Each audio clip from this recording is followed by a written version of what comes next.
Hi, welcome. I am Kelly, owner of River Yoga, and I'm here today with Amy Bizal from Amy Bizal Wellness. We are both yoga instructors here at the studio, and we're here to talk today a little bit about our central nervous system, how to relieve stress, and how to release that nervous system in a couple of subtle ways. So yoga, the actual meaning of the word yoga is yoke, which is a bringing together of mind and body. And we do that through breath normally.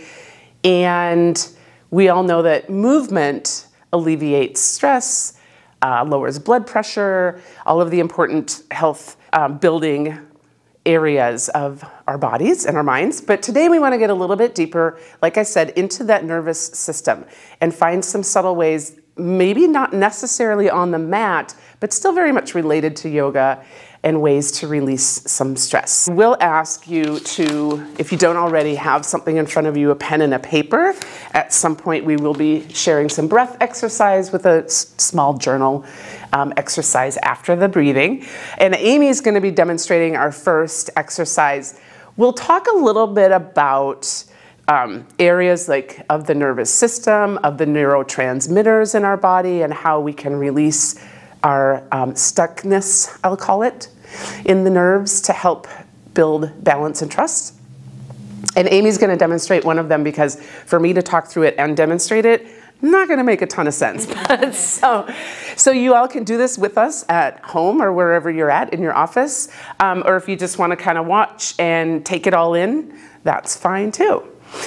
So we can get started, and this is, so the first exercise I'll talk through a little bit before we get started. There's a whole ton of nerve endings and beginnings in our feet, and the neurotransmitter, the nervous system, talks to our brain and our senses all the way up through our body. And so we kind of, you know, we're all connected, or everything is connected, whatever that kid's song is. And so we're going to just do a little exercise that kind of demonstrates that physical sort of change that we can implement in ourselves, in our own bodies. So to begin, we're going to start by standing up, and I'll sort of demonstrate a little bit, but really we'll have, yeah, that's perfect if you want to turn sideways so we can see. So standing in a mountain pose, and that's just feet or hip width distance apart. And then placing hands on the hips or sort of behind you maybe, like on your upper glutes. And then bend yourself backwards, dropping your head back and looking up at the ceiling. And notice just, you know, your limit, your edge of how far back you can bend. And then notice where your gaze falls on the ceiling. So you're kind of picking a spot up there, and then remember that spot. And then we'll come back down to our seats.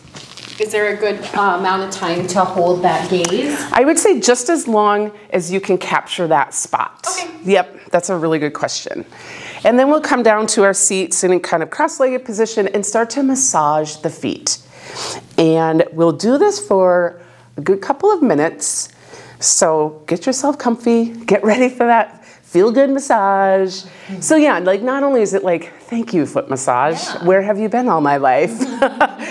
But it's also working towards this bigger message of those neurotransmitters. So make sure you get all the way up at the top of your toes and get each toe one at a time. I guess if you're using both hands, it's technically two at a time. And then make sure that you get into the ball of your foot. And you can sort of flex and scrunch your toes at the same time. We're just getting into some real deep release in our paws. And then we want to move into the arch of the foot right in the middle. And slowly making your way back to your heels and ankles. I like to make this as part of class. Like, we're just going to sit here and pay attention to our bodies for a little bit. Right, and our feet are so neglected. I know, it's crazy. It's like, give them some love. And then I really want to emphasize getting the tops of the feet. So when we're massaging our feet, it's common that we're just hitting the bottom, but we want to get all the way around.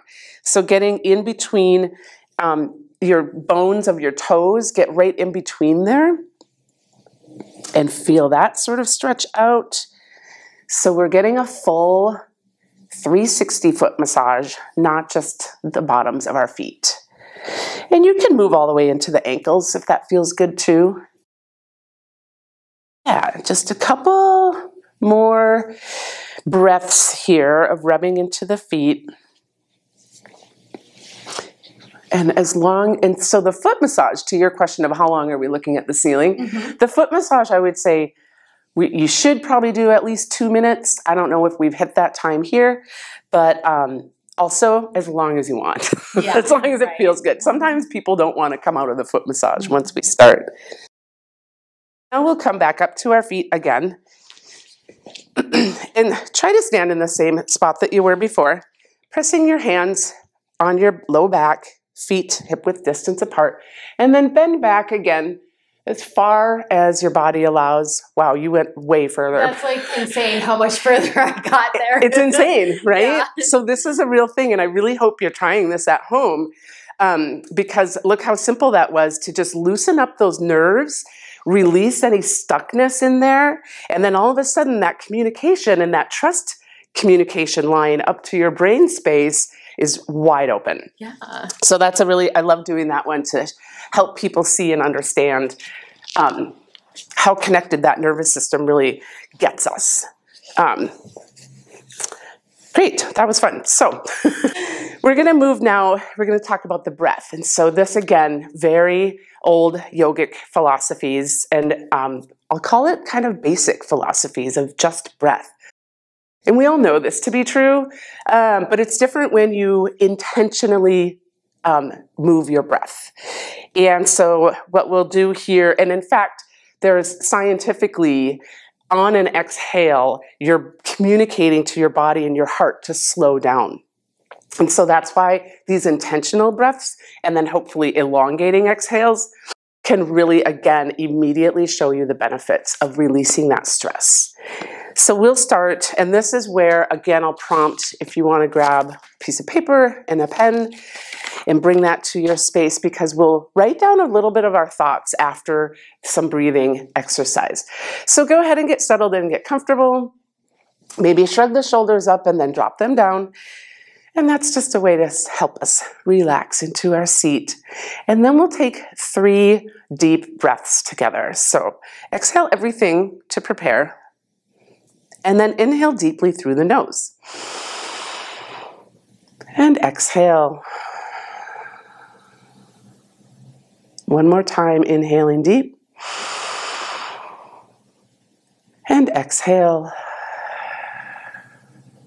And a third, inhale through the nose. And exhale. Pause here for a moment. Notice how you feel. Notice if there's any difference. If you feel a little heavier in your seat. If your shoulders are a little more relaxed. Any of those areas of the body that might have sort of come down a notch. We'll do that 3 more times. And you notice that I sort of lowered my gaze or closed my eyes. It helps to aid in that relaxing and slowing down of the heartbeat.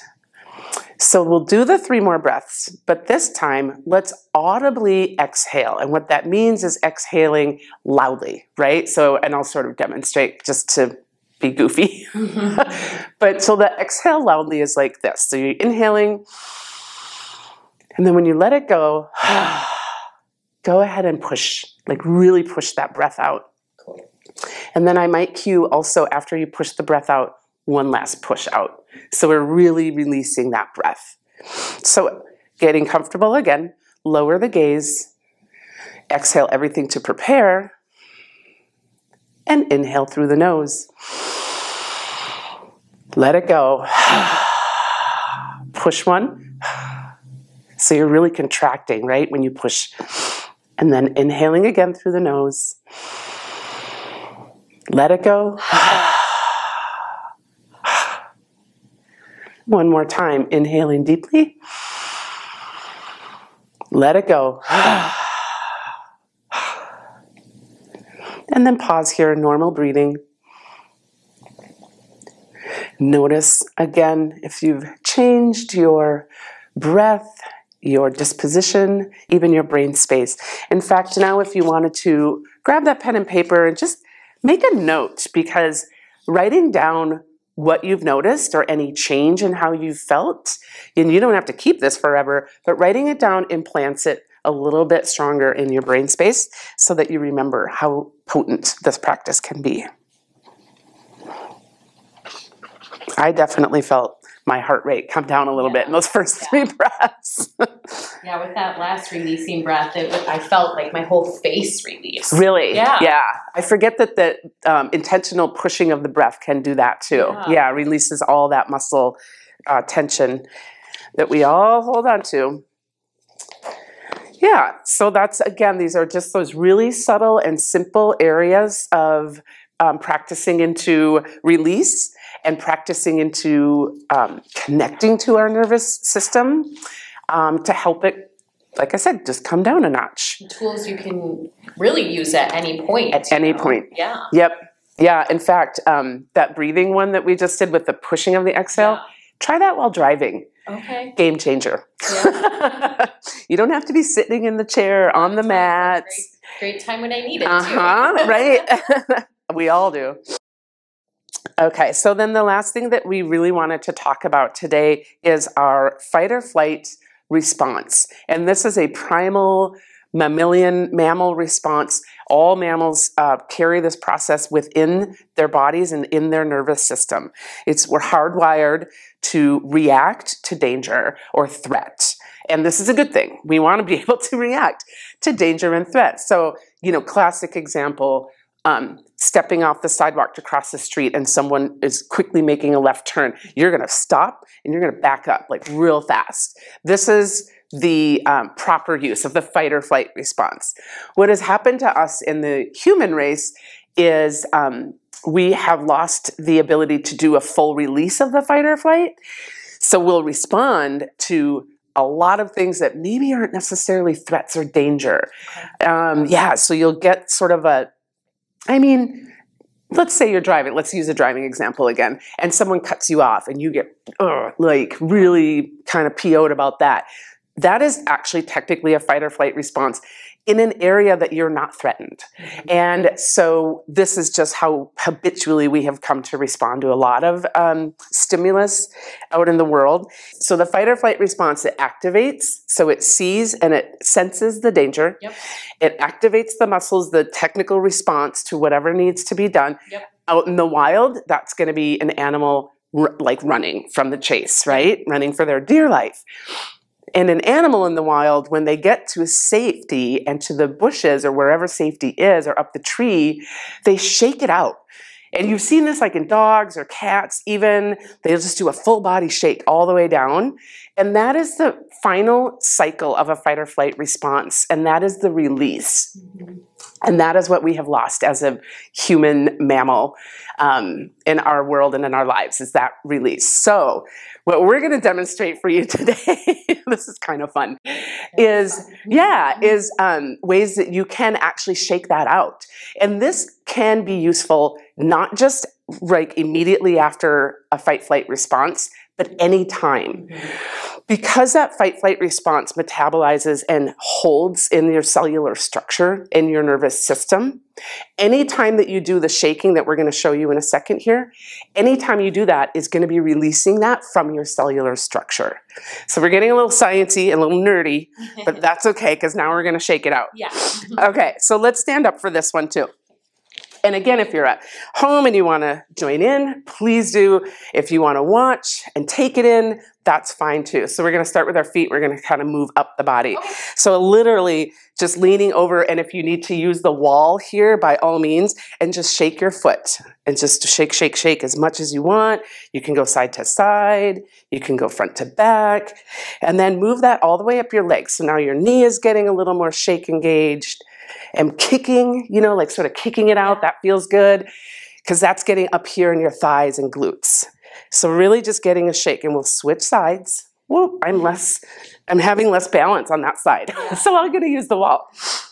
Yeah, shake that foot, side to side, front to back, shake the knee, all the way up the thigh. And see, actually, I'm getting a better shake out now that I'm holding the wall and I have a little more balance. And then we're going to shake our hips. And so this is pretty much like dancing, right? So you can sort of shake side to side and, you know, kind of dance.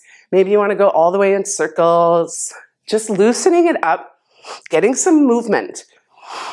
This is yoga. Yep. This is how we yoga. Yep. And then let's move into our arms. So start with the hands. And I think that the really natural reaction is what we're doing, yep, side to side. Try front to back. Notice how your wrists get really loud here. But all of this, and I know it looks a little silly, that's okay. All of this shaking is just releasing. Get all the way up into those elbows now. Getting warm in here. I always feel so much better after shaking. It's a really simple process. Like I said, looks silly. That's part of I think what feels good. Yeah. Get into the shoulders, get those moving. Maybe it's rolling them. Yeah. Really just a nice big shake out. And then just shake the whole body. So do you feel like dancing is also a good kind of like absolutely fight or flight release? Yep. In fact, they say that dancing is because you are normally when you're dancing, it's a social event. Yeah. So now you're also getting some face recognition and emotion, and it's an even deeper release because of that. Cool. And that polyvagal system. You get oxytocin release as well. Yep, totally. Okay, so then we can stop with the shaking. Just come to a pause. Standing still, arms down to your side, and just notice how you feel. Notice if your breath is kind of sped up a little bit. Notice if you have any kind of buzzing or vibrating in your body. This is all releasing any of that cell structure that has been stuck and holding on to toxins through those fight or flight experiences that happen pretty much all day, every day in this culture. Yeah. So that's really the examples that we wanted to share with you and some nerdy knowledge about the nervous system. And it's a very complex system. If you wanted to start researching, that's a rabbit hole. Just trust me on this, big time. But this is also, so any movement that we're doing on the mat in a yoga class, and yoga is not for everyone, I'll be the first to admit that. Any movement that we're doing in yoga is connecting to that nervous system and releasing in different ways. These were just some more off the mat examples for you to help relieve stress, connect with breath, and like also connect to your nervous system that maybe you've not really been connected with before. Yeah. Yeah. So thank you for hanging out with us today. And if you have any questions, email us info@weloveriveryoga.com. Join us for class sometime. If you sign up for the newsletter, you are eligible to win a 3-class pass for free, which is nice. You can try out maybe 3 different styles of yoga at the studio. And then lastly, we have a wellness expo coming up January 28th. So we hope to see you there. Yeah. Thanks, Kelly. Yeah, thanks, Amy. Thanks for helping. Yes. And you guys have a great day. Breathe. Don't forget to breathe.